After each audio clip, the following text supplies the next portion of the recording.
बिस्मिल्लाहिर्रहमानिर्रहीम। अस्सलाम वालेकुम। ये खातून जिसका नाम सायरा बानो है, ये पाकिस्तान तहरीक इंसाफ की रुकन कौमी असम्बली है। ये लोहे का जिगर रखने वाली खातून है कि जो लाख धमकियां मिलने के बावजूद, हिरासा करने के बावजूद, गिरफ़्तार करने की धमकियां देने के बावजूद अभी तक अपने मौक़िफ़ पर डटी हुई हैं और किसी सूरत भी इमरान ख़ान से कतई ताल्लुक़ी नहीं करना चाहती। और इन्होंने वाज़ेह अल्फाज में कहा है कि वो हमेशा इमरान ख़ान के साथ रहेंगी और हमेशा ये आम आवाम की बात करती हैं। अब भी ये आम लोगों की ही बात कर रही हैं और इस वीडियो के बाद इनको बहुत ज़्यादा थ्रेड मिले हैं, जिसका ज़िक्र ये इस वीडियो में भी करती हैं कि मुझे बहुत ज़्यादा, शायद ये मेरी आखिरी वीडियो हो। तो वीडियो देखिए, वीडियो पसंद आई तो लाइक ज़रूर कीजिए और सायरा बानो को सपोर्ट कीजिए। अल्लाह हाफ़िज़। सर, ये जो बजट आया था, मैं बजट की इतनी डिटेल में फिगर्स वगैरह की तरफ नहीं जाऊंगी। सरकारी मुलाजमीन की तनख्वाहें बढ़ाई हैं 35%, बहुत अच्छी बात है कि पहले हमने उनकी बेइज्जती की कि ब्लैक मेलर्स यहाँ पर बैठे हुए, फिर उसके बाद हमने 35% तनख्वाह बढ़ा दी। तो उस 35% तनख्वाह तो बढ़ाई है, लेकिन फिर 40% महंगाई बढ़ जाएगी। तो सरकारी मुलाजमीन का तो सोच लिया, लेकिन जो प्राइवेट सेक्टर वाले लोग हैं उनका कौन सोचेगा।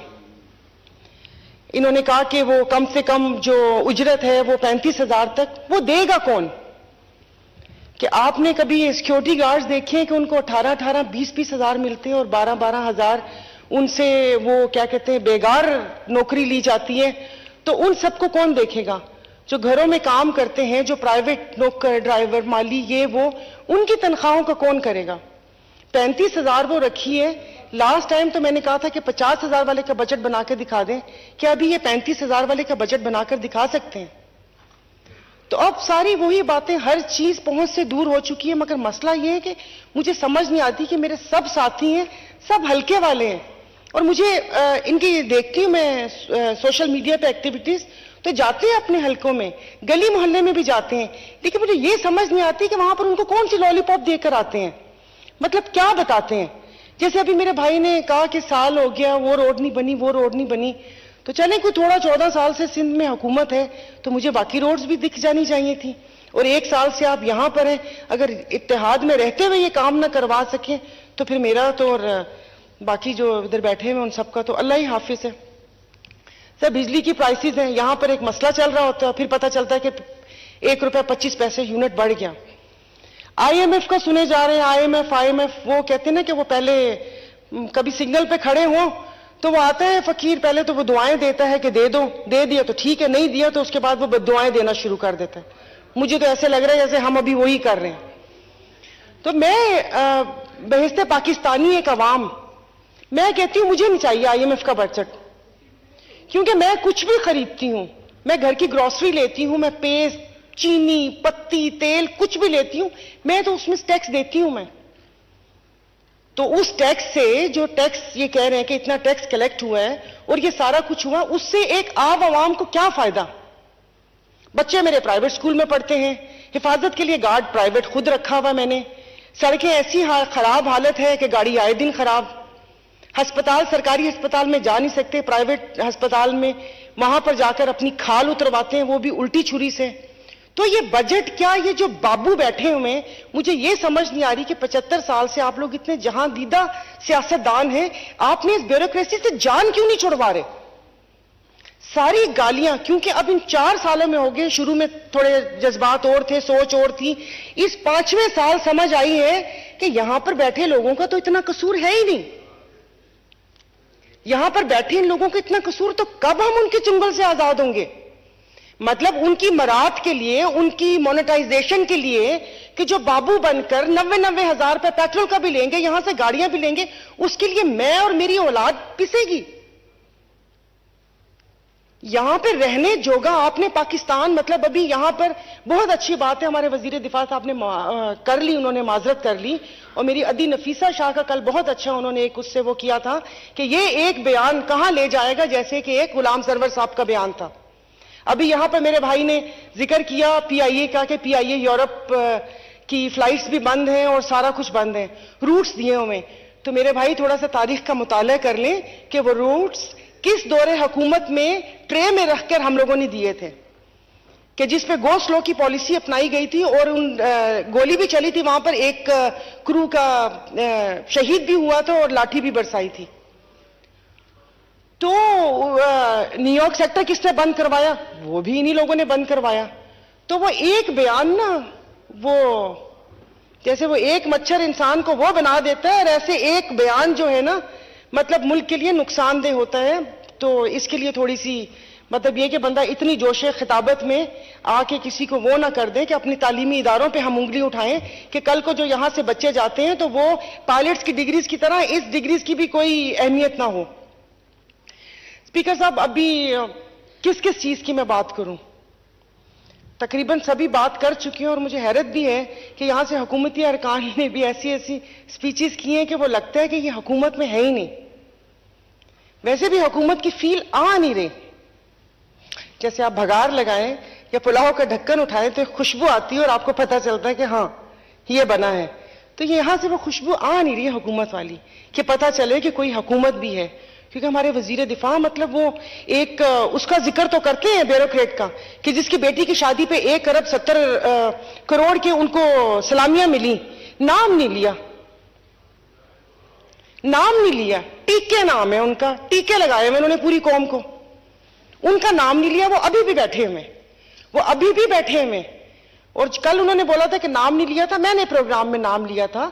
बिजनेस टाइकून क्या मलिक रियाज नाम ले, उनका नाम है, बहरिया टाउन है उनका, अगर ये भी ना पता हो तो यहां पर हम नाम लेने से क्यों घबराते हैं? गालियां खाएं हम लोग, जहां पर जाएं वहां पर ये हो कि ये चोर, ये वो, ऐसे मतलब ये कि बेवकूफ बना के कोई भी हम लोगों को इस किस्म के वो कर ले और फिर हम डरते भी रहे कि हमने उनका नाम भी नहीं लेना। क्यों नाम नहीं लेना? सब वो यही है ना कि अब मुझे नहीं पता कि कहां हम लोग पहुंचे हुए हैं और इस सबको कौन आके सीधा करेगा। इन 75 सालों में हमने एक दूसरे पर तो इल्जाम दिया कि तुमने ये किया, तुमने ये किया, फिर उसके बाद जब साथ बैठते हैं तो हम माफी मांगते हैं।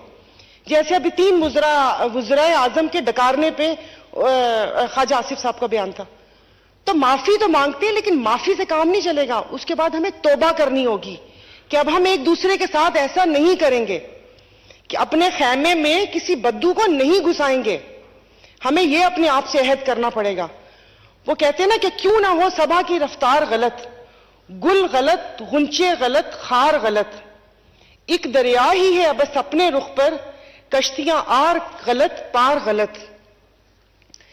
और वह कहते हैं ना कि वो भी कुछ जिद पर उतर आए हैं और कुछ करते हैं हम भी गुफ्तार गलत। तो ये सब चीजें वो नहीं होनी चाहिए। तो अवाम का इसमें क्या है? अब सब अपनी अपनी तजावीज पेश कर रहे हैं। मैं एक तजवीज देती हूं, 18वीं तरमीम के बाद जिन वजारतों की यहां पर वफाक में जरूरत नहीं है, पहले तो उन वजारतों को खत्म कर दिया जाए। क्या हमने उसको रिश्वत के तौर पे रखा हुआ है? अगर मैं यहां पर सेहत की बात करूंगी तो आप मुझे कहेंगे ये सूबाई मैटर है, उधर जाओ। तालीम की बात करूंगी तो आप कहेंगे सूबाई मैटर है, उधर जाओ। 2-3 और वजारतें आप कहेंगे ये सूबाई मैटर है। सूबाई मैटर है तो यहां जो वजारतें हैं वो अम्ब लेने आई हैं। मतलब यहां पर क्या करने के लिए वो वजारतें दी हुई हैं? उनकी पूरे जो वजारतों के ऊपर लग रहा है उनका ये वो सारा कुछ, ये मतलब अब मैं क्यों दूं या मेरी गरीब आवाम क्यों दे? मुझे इनसे क्या कि वहां से तेल आ रहा है, उधर से तेल आ रहा है, डॉलर यूं हो गया, चीन दे रहा है, वो दे रहा है। अरे मेरे इलाके में रोटी नहीं है स्पीकर साहब, जाते हैं तो शर्म आती है, दवा दारू नहीं है।